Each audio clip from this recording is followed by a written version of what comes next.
الله من الشیطان الرجیم. پناه میبرم از شر شیطان رانده شده. بسم الله الرحمن الرحیم. به نام خداوند بخشاینده و مهربان.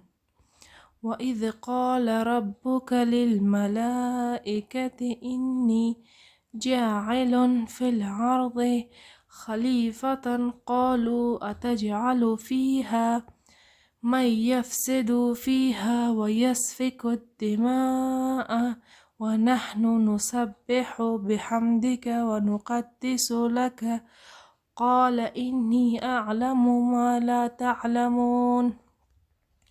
و چون پروردگار تو و فرشتگان گفت من در زمین جانشین خواهم گماشت، فرشتگان گفتند آیا در آن کسی را می گماری که در آن فساد انگیزد و خونها بریزد و حال آن که ما با ستایش تو را تنزیه می کنیم و با تقدیست می پردازیم. فرمود من چیزی می دانم که شما نمی دانید. و علم آدم الاسماء كلها ثم عرضهم على الملائكة فقال انبئوني بأسماء هؤلاء إن كنتم صادقین. و خدا همه معانی نامها را به آدم آموخت، سپس آنها را بر فرشتگان عرضه نمود و فرمود اگر راست میگویید از اسامی اینها به من خبر دهید.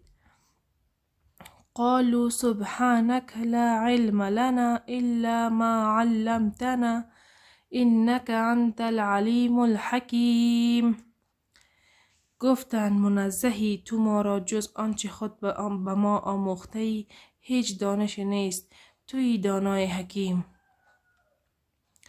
قال یا آدم انبئهم بأسمائهم فلما انبأهم بأسمائهم قال ألم أقل لكم إني أعلم غیب السماوات والأرض و اعلم ما تبدون و ما کنتم تکتمون.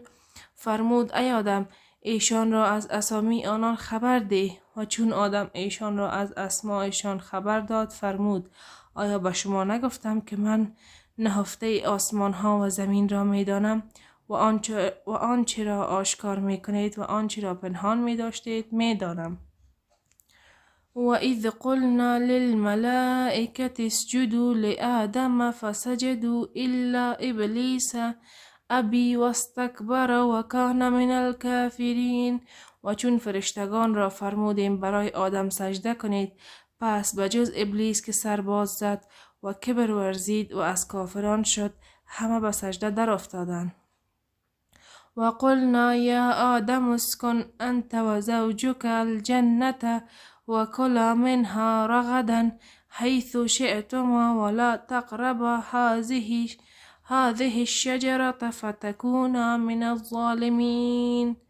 و گفتیم ای آدم خود و همسرت در این باغ سکونت گیرید و از هر کجای آن خواهید فراوان بخورید، ولی به این درخت نزدیک نشوید که از ستمگاران خواهید بود.